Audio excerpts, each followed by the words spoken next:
What's good, everybody? It's your boy Big Nate. Welcome back to Big Nate's Book Reviews. You already know what it is, home of the best book reviews, and today we have a dope ass video to be talking about. Today we are doing 5 different books from 5 different genres. We're gonna be talking about sci-fi, romance, memoir, history, philosophical fiction. We got the whole gamut. We're running the whole gamut here. And the inspiration for this video is I've basically just been reading very widely recently, and so I wanted to just take a little book, all classics. You already know how Big Nate rolls, all classics. Take a book from just a bunch of different genres I've been reading, and like I said, just do a little survey of 5 different classics from 5 different genres. So you already know what to do if you're Big Nate gang. If you're not, welcome to the club. Smash that subscribe, that like. We finna toke the doobie. I got my cup of tea right here. All right, up first we have, for our genre of science fiction, because this is indeed science fiction. In fact, it's believed to be the first science fiction novel ever written by some, and that is Mary Shelley's Frankenstein. Something I want to say about this book just right off the bat, like in terms of the lore, because it's just crazy. For one, Shelley wrote this when she was 18, and if you've read this book, I mean, I'm sure you've heard of Frankenstein just in terms of like the popular culture.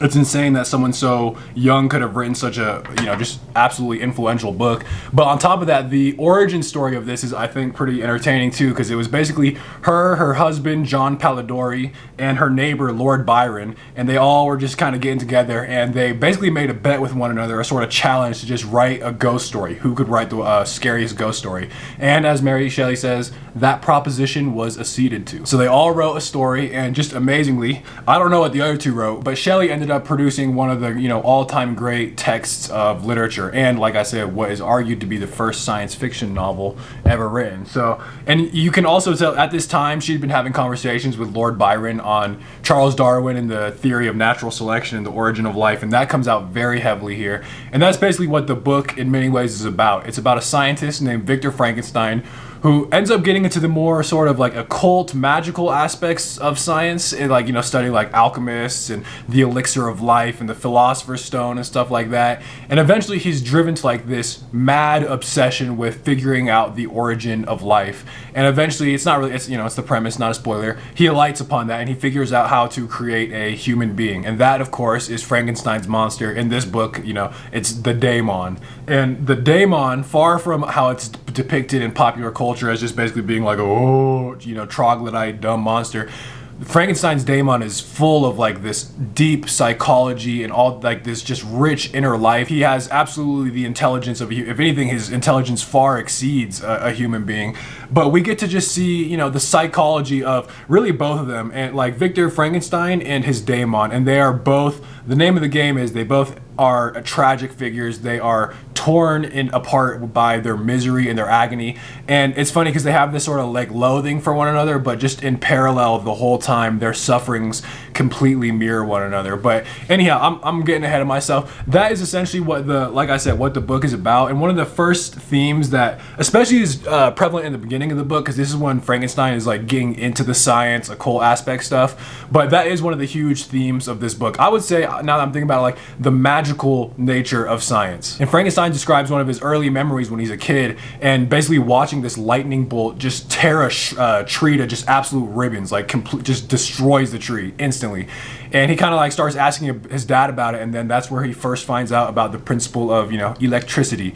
And it goes down this whole rabbit hole. He goes to university. It's like they're teaching science in the boring way. Much more interesting to him is like the alchemical, occult, sort of mystical aspects of science. And he has like there's a great quote. He says, "The microscope and the crucible both reveal basically the secrets of nature." Science really is able to perform miracles. It's able to show nature in all her hiding places and allow us to ascend to the heavens. And Frankenstein just becomes so enamored and really obsessed with this whole idea. And like I said, he's reading people like Agrippa, Paracelsus, Albertus Magnus. These are like OG alchemists, some of whom I have on my shelf. So that's why I feel like Frankenstein I have a personal association with. Like, I've always just been interested in the mystical aspects of science. But Frankenstein, through his studies, is eventually able to find the sort of like taboo ultimate sin of figuring out how to create a human being. And he's out here in graveyards digging up pieces, doing experiments on animals. Like, it's this whole he really becomes possessed. Like, that's actually how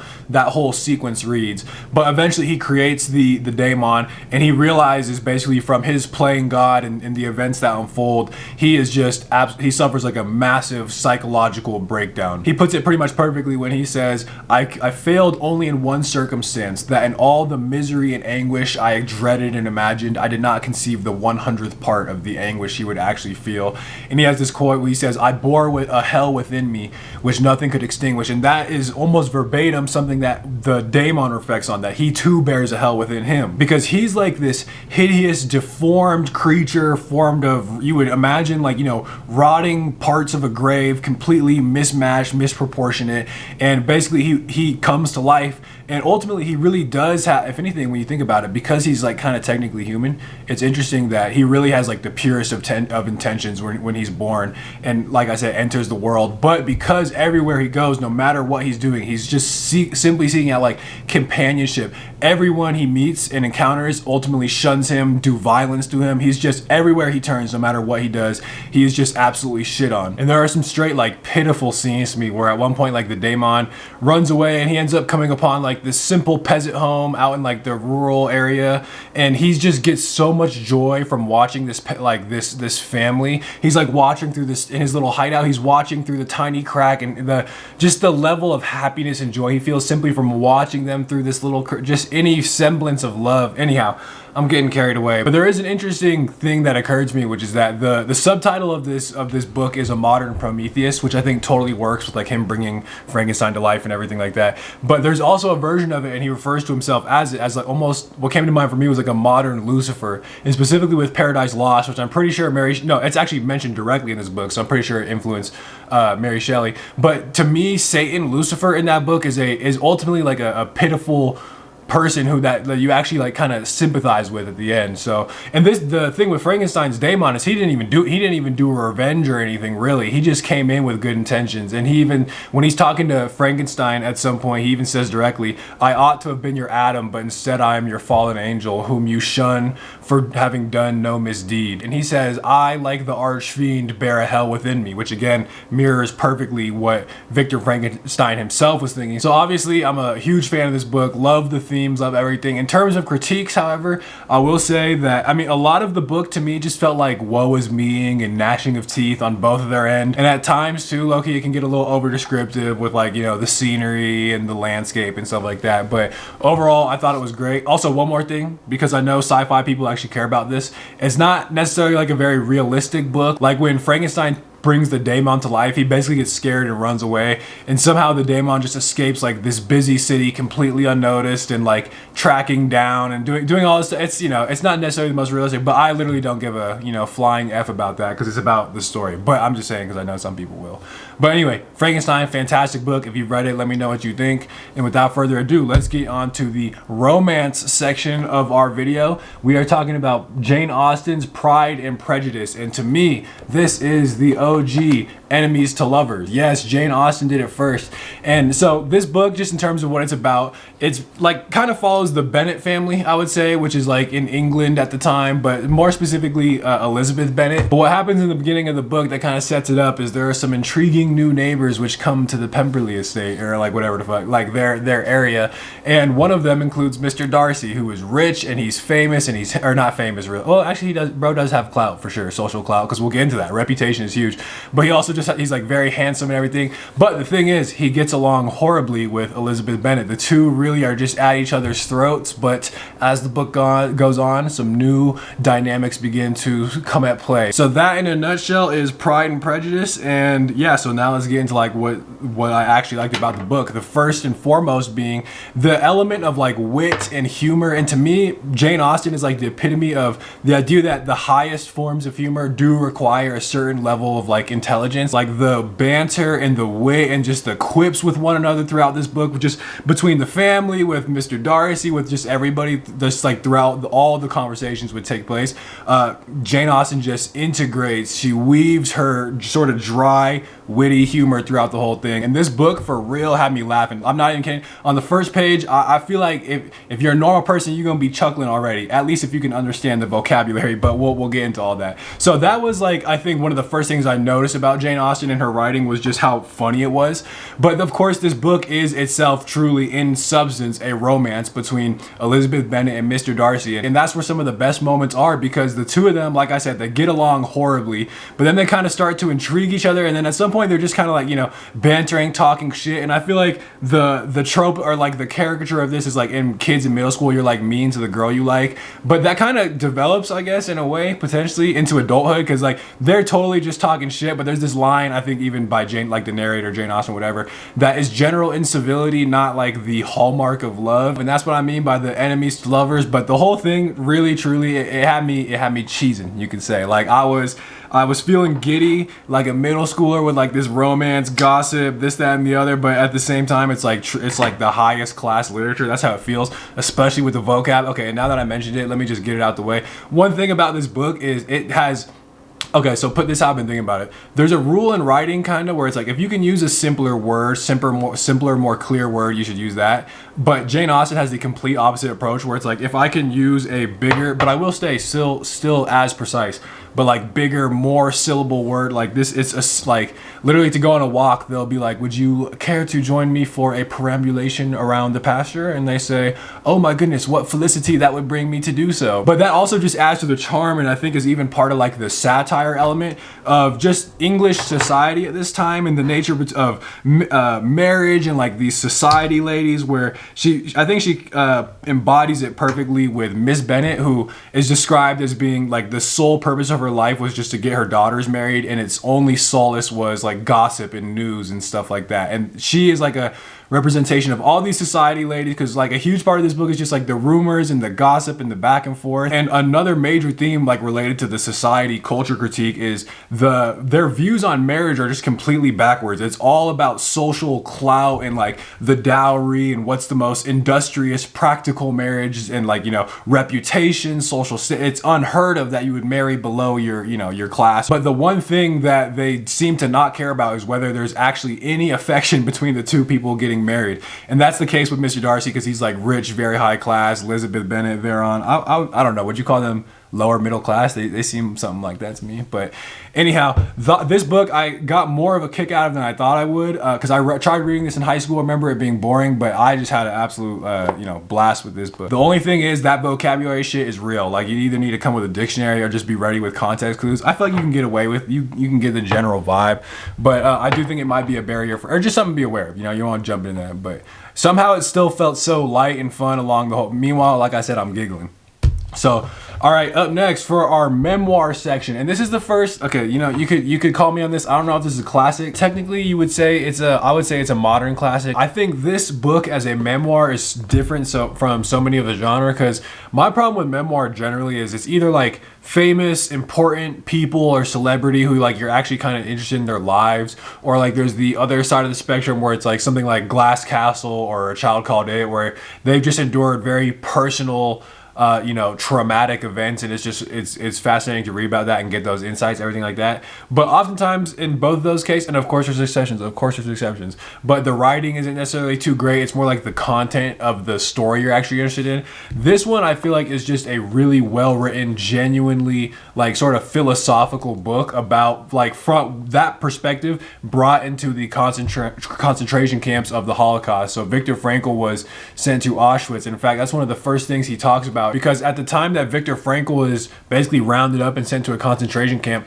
they didn't know that people were getting exterminated at this time. So there's this huge sense of like fear and uncertainty as they're approaching the camps, which just one of those things, you know, why I like literature and things like that. It gives you that perspective that just like a textbook understand, just a basic semantic knowledge of it wasn't. This is the actual experience of those sorts of events. So there's this huge uncertainty. One of the first things that happens is they get like they're stripped of everything. Viktor Frankl loses his life work, but they're stripped of everything and brought into this line where there's this dude just kind of left writing people to go either this way or that, and it's not clear what's being done or like what the criteria is. And Viktor Frankl even gets pulled aside, and the dude like inspects him and he's like, all right, go this way. And turns out that was the first, he said, like sinister understanding of what was actually taking place, because basically the people that were sent to this other line were all literally gas chambered and cremated. And like, because there's a point later where he's asking about his friend, like, where I'm looking for so and so, and he's like, did he go on the left line or the right line? And it's like the left line, something like that.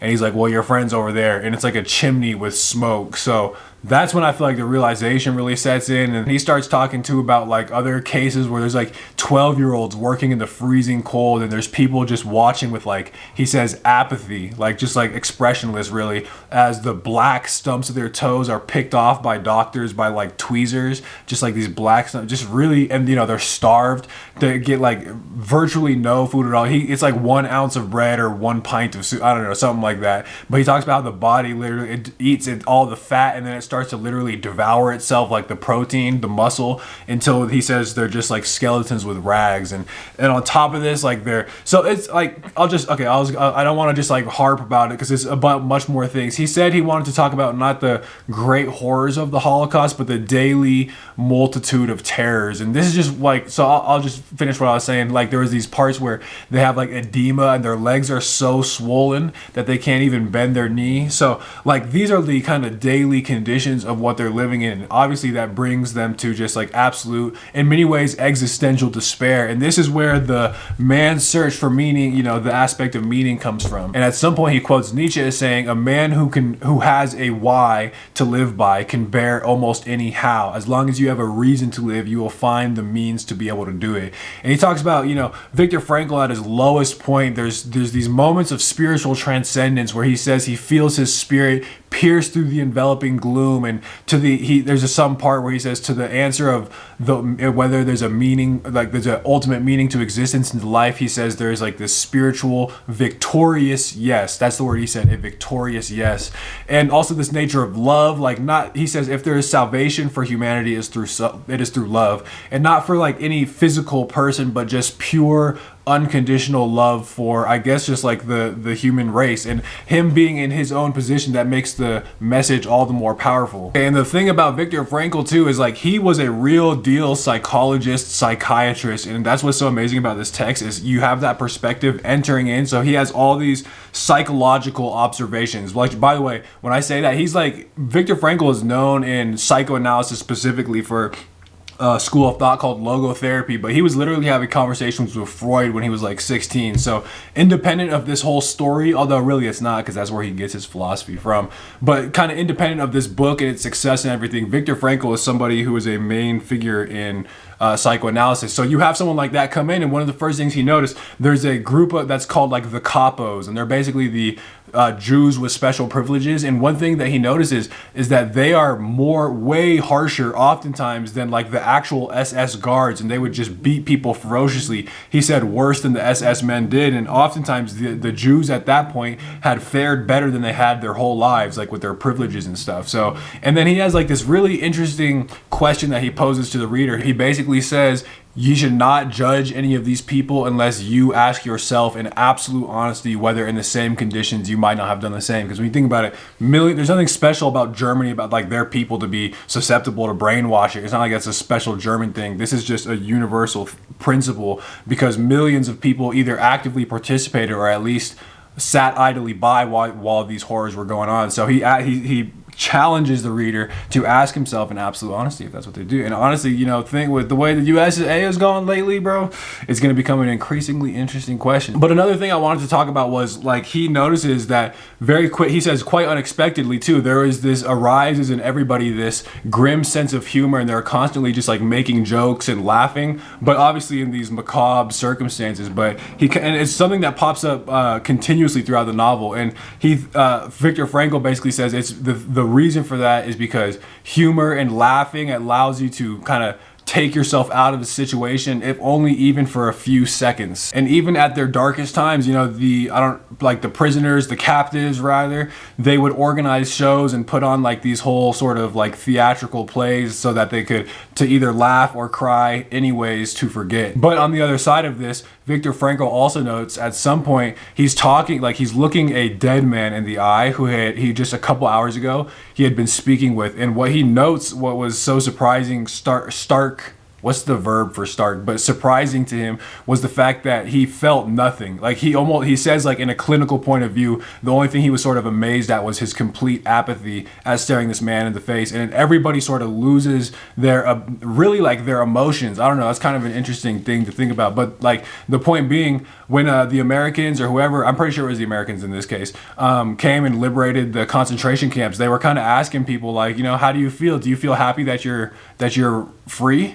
And one of them answered, truthfully, I do not. Like, I really don't feel anything right now. And Viktor Frankl says they had to relearn how to feel pleasure. So there's tons of great stuff in this book. Like, I will say there's two parts to this. It like the first, like the essay, it's really kind of like a longer essay, Man's Search for Meaning. That's like the first part. And then there's also like his whole, and this part of the text is much more scholarly, academic, but it's like his theory of logotherapy, which I personally found interesting. But I'm just going off like I'm gonna say the canon text here. So yeah, fantastic book. And if you've read this, let me know what you think. Also another thing, it reminds me of the Holocaust concentration camp version of One Day in the Life of Ivan Denisovich by Solzhenitsyn. So let me know if you like either of those, and then we're gonna move on to our next book. Okay, up next for the genre of philosophical fiction, we are gonna be discussing Notes from Underground by Fyodor Dostoevsky. So I guess before we get to that, I can address the elephant in the room here, which is that I am wearing a new shirt. I changed clothes. But in all seriousness, yes, I got a haircut. You can roast me in the comments. This is your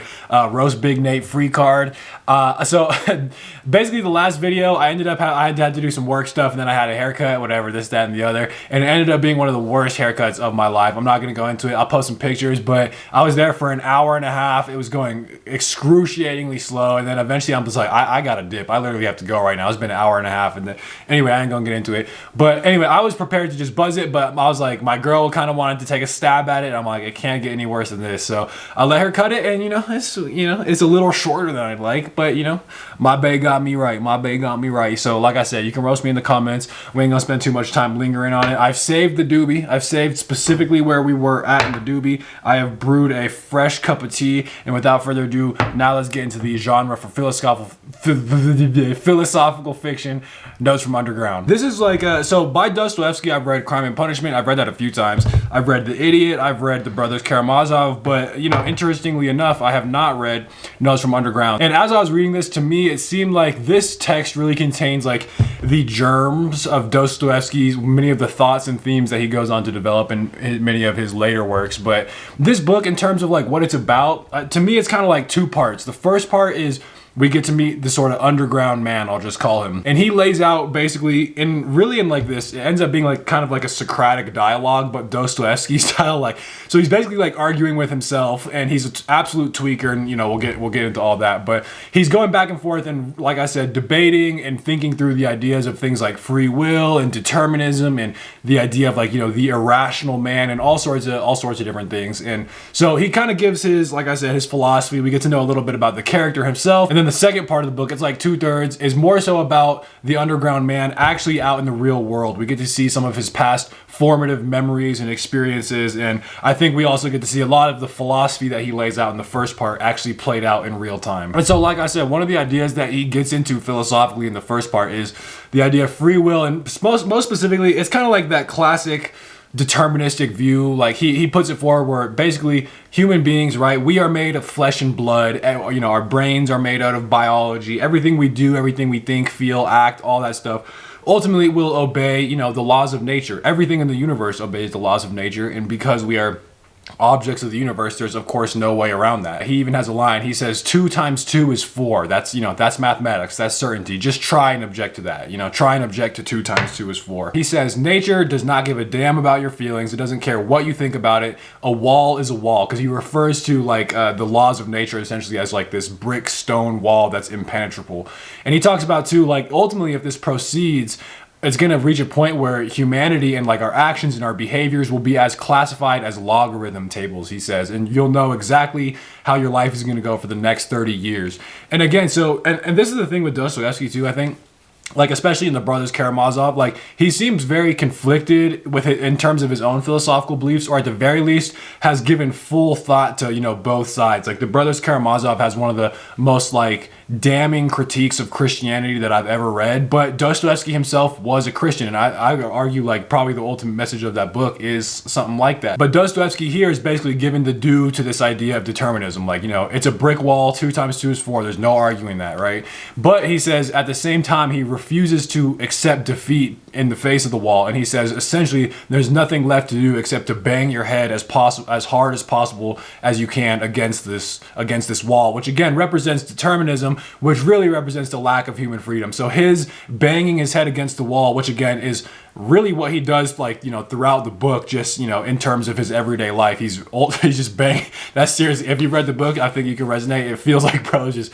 constantly banging his head against the wall. But anyway, the point being, it's an expression of his human freedom and a rejection of this idea that humans are what science would say, just piano keys or organ stops. And related to that whole idea, kind of happening in parallel, is exploring this theme of, I think, like the idea of the irrational man, because the scientific kind of hyper modern view is that mankind really ought to do and strives towards what is rational for him, right? Sometimes we have like moments of weakness and we slip from what we ought to be doing, but ultimately man ought to be a irrational creature. And the underground man very much disagrees with this, because he talks about how society and reason would tell you, like, you know, there are certain advantages like having health, success, prosperity, well-being, right? Peace of mind. All of these are generally good things. But he says there's an even more important, most advantageous advantage, something that's essential to humanity, and that is the fact that oftentimes we will do the complete opposite, the thing that is in our worst interest, just fly in the face of reason and do something completely opposite of what we should, purely, like I said, as an expression of our own individual freedom, as a sort of revolt and independence against that, you know, rational lifestyle. And he really lays down this whole critique of reason in general. He basically says reason is good for just that, like, you know, reasoning capacities, right? But that is, as he says, 1/20th of the whole of my whole being, right? He has a great line, what does reason know? It's kind of like, you know, and he even says at the same time, he's like, you know, while we're dispensing praise, because he's talking about the 2 times 4 is, you know, 2 times 2 is 4, the dead set, irrevocable laws of nature. But he says, while we're dispensing praise, 2 times 2 is 5 is also quite charming as well. So that to me is also like the expression of him banging his head against the wall. 2 times 2 is not 5, and yet I shall assert it anyway. So all of that really comes from like the first part of the book, where it's just the underground man. We get to know that he's a very spiteful, unreliable, contradictory narrator. Like, he's constantly telling you, he'll give like this whole impassioned speech about something that happened, and then he's like, but by the way, that whole time I was lying. But the underground man himself is, like I said, a very mean-spirited, spiteful, really just like a terrible person in many ways, but at the same time, one, he's very philosophical. He says excessive consciousness is a disease, and I think that is a great way of describing him as well, because bro been thinking this through. And he even says at some point, like, he's like, you must be wondering, because he keeps referring to the reader as like gentleman, and it's like he's having an actual conversation. And there's a part where he said something like, I've been hearing your words for the last like many years through the cracks in the floor. Like, bro is actually low-key kind of insane. And he's also like super full of himself, megalomaniac. He has these illusions of grandeur. He has these dreams where basically everybody just bows down to him, and he's obsessed with people thinking that he's like intelligent, and it torments him that he doesn't have like this intelligent looking face, and that people don't know what he's capable of thinking. But the main thing about the underground man, honestly, is his spite. And the thing is, you can tell, it gets revealed throughout the novel,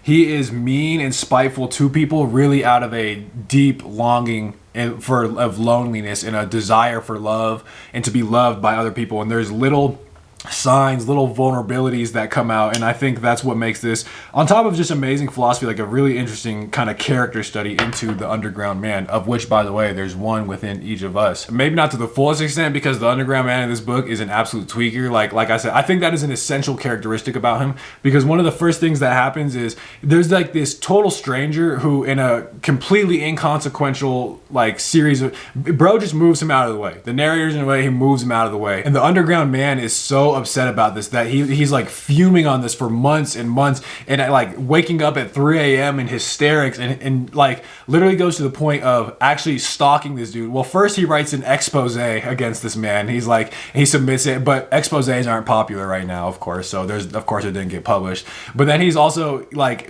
basically tracks him down, finds out his name, and like walks past him every day. But there's this whole dynamic where, like, you know, when you're walking to someone, like someone's got to move out of the way, it's like a game of chicken Loki.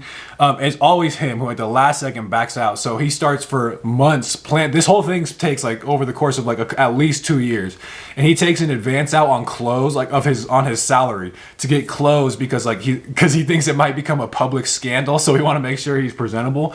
And eventually it does happen, and I won't, there's a whole lead up to it, and basically he just gets completely shoved out of the way, but he's so proud of himself for having gone through it that he goes home, and I love this touch, sings Italian arias. So that is just one little look at the underground man. And there's another example where he basically forces his way into this social situation that first off he doesn't even want to go to, but these people definitely don't want him to, but like out of propriety, politeness, they're like, okay. And he's a total asshole. He insults everybody, and eventually like he's like, I'm gonna leave, but then he's like, again, out of spite, he's like, I'm gonna stay just because that's precisely what they want me to do, is leave.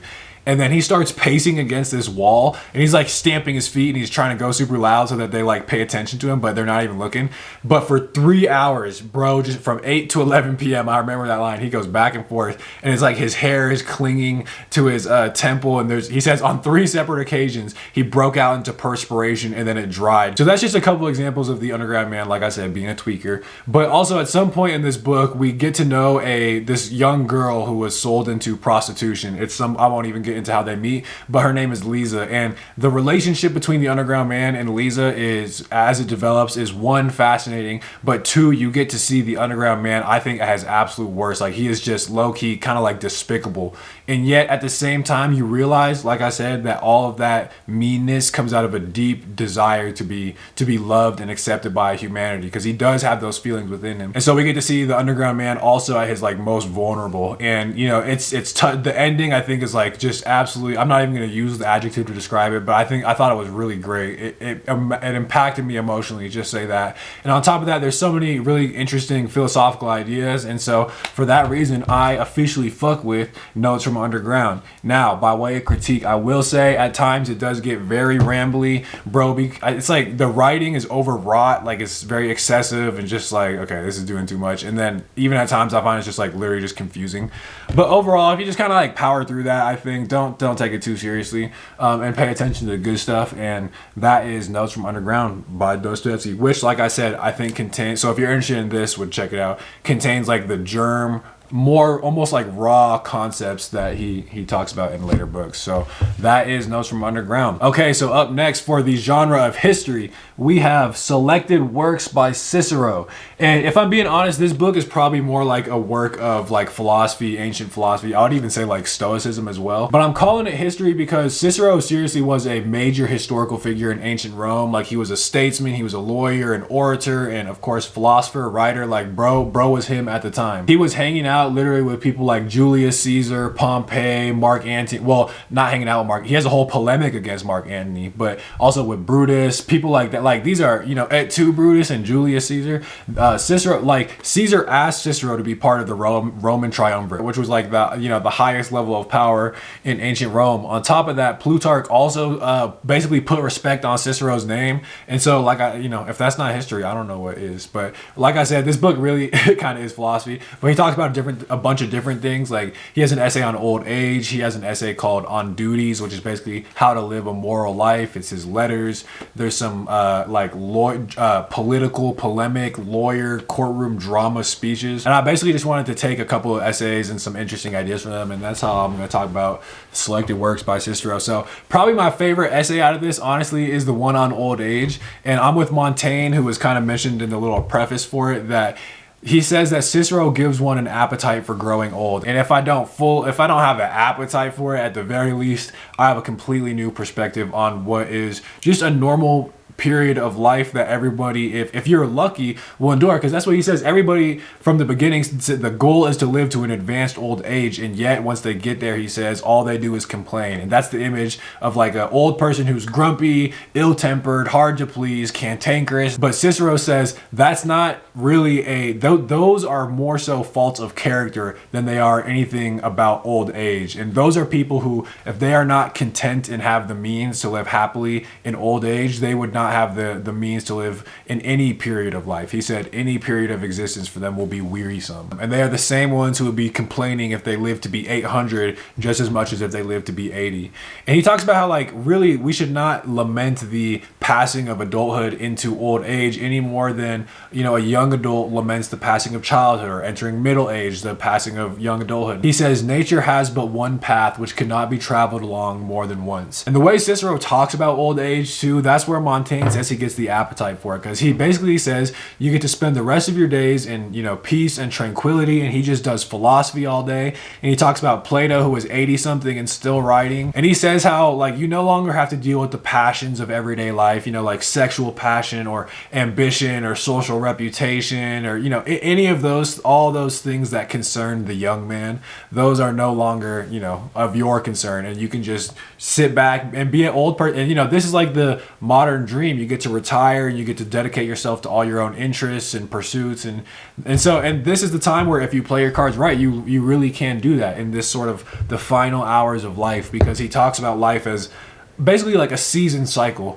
And in the beginning, and this is why if you want a good old age, you have to tend to your garden well, because he talks about how you basically in the beginning, like of the seasonal year, you chop up, you break down the dirt, and then you plant the seeds, and they sprout, and then they grow fully, finally they bloom, and eventually there's a period of time where it's harvesting time, and you finally get to collect on all the fruits of your labor. This is when everything you've been working for actually finally comes to fruition, and like you've seen the realization of it. So like I said, this essay on old age gave me a completely new perspective. And he also, there's even a little, I wasn't going to get into it, but now that it's occurring to me, he's like, he's also just super interested in what happens in death, because he basically has two views. He either gets to be reunited with all the greats of, you know, ancient history, or it's just non-existent. You can't, if there's non-existence, then you can't even lament it. Like they're not even on the same level of experience. So that's his essay on old age. There's another essay I really enjoyed called On Duties, and it's basically his moral ethic, and there's tons of good stuff there. It's very stoic as well. But the thing I kind of really took away from that is this idea that he really lays thick. Like, it's not necessarily new, like Plato talks about it with the Ring of Gyges and things like that, but Cicero has this idea that the idea of material personal advantage, like things that benefit you personally, and what is morally good, he says they are the same thing. He literally has a line, the only distinction between basically personal advantage and moral good is purely in sound, otherwise they are identical. So if there's some kind of situation where if you have to do something kind of morally wrong, like you cheat someone, you steal someone, like do something, but be able to get, like, you know, say hundreds of thousands of dollars, even though that might seem like a personal benefit to you, Cicero, it's almost like, the way I like to think about it is it's almost like a superstition, but basically that just in the long run, it might be good temporarily, but in the long run something's going to happen such that you are going to be worse off than if you, it's, you know, it's like taking a moral shortcut, and shortcuts never work out. And he applies this to, he has like it's kind of like a very utilitarian in some ways, like philosophy, but it's about, because he was a defender of the Roman Republic, and it's like what's best for everybody. He gives this example. He said, imagine if every single limb on your body was trying to get the better of one another and screw the other one over for their own advantage. Like the whole body would eventually collapse and die, and like it's going to be worse for everybody. He gives another example of, you know, a runner running a race in the stadium, and he's like, of course that person should make every effort they can to get their own advantage, but under no circumstances should they be allowed to impede or somehow trip up an opponent. And, you know, basically you apply that same logic to life. You should never, within your own rights, you can pursue your own material advantage as much as you want, but the second it infringes on somebody else's well-being, then it's no longer permissible. You know, that's his whole moral philosophy, at least. And so those were like a couple essays. I also really love the life and letters section of this book, where, you know, when people say like, I love so-and-so author, I would read anything they wrote, like even if they were talking about going to the grocery store or mowing their lawn, I would read it. That's low-key facts with Cicero's lives and letters, because a lot of times it really is interesting. There's like this whole political drama, historical event, you know, the plot thickens type of stuff, but oftentimes too it's just completely uneventful, trivial, like small talk, because, you know, it's common to write letters back and forth with the homies, and so it's just like, you know, little things that happen throughout the day, almost even a form of journaling, but the little insights that he's able to pull from these daily observations just make it so, you know, fantastic to read. The polemics I thought were also hilarious. Like, bro goes believe me when I say he goes savage mode, but like Roman stoic consulate style, and I'll just leave it there, but bro goes absolutely savage. Do not fuck with Cicero. Watch out, Mark Antony. But okay, that is, we did science fiction, we did romance, we did memoir, we did philosophical fiction, we did history. We are all over the place. You know how we do at Big Nate's Book Reviews. Let me know if you've read any of these books, any other sort of genre picks from those or otherwise. And, you know, of course, follow me on Instagram at Big Nate's Book Reviews. And if you're not in the second channel, the Big Nate Review, then at this point, you're the one missing out. And thank you for watching Big Nate's Book Reviews, home of the best book reviews.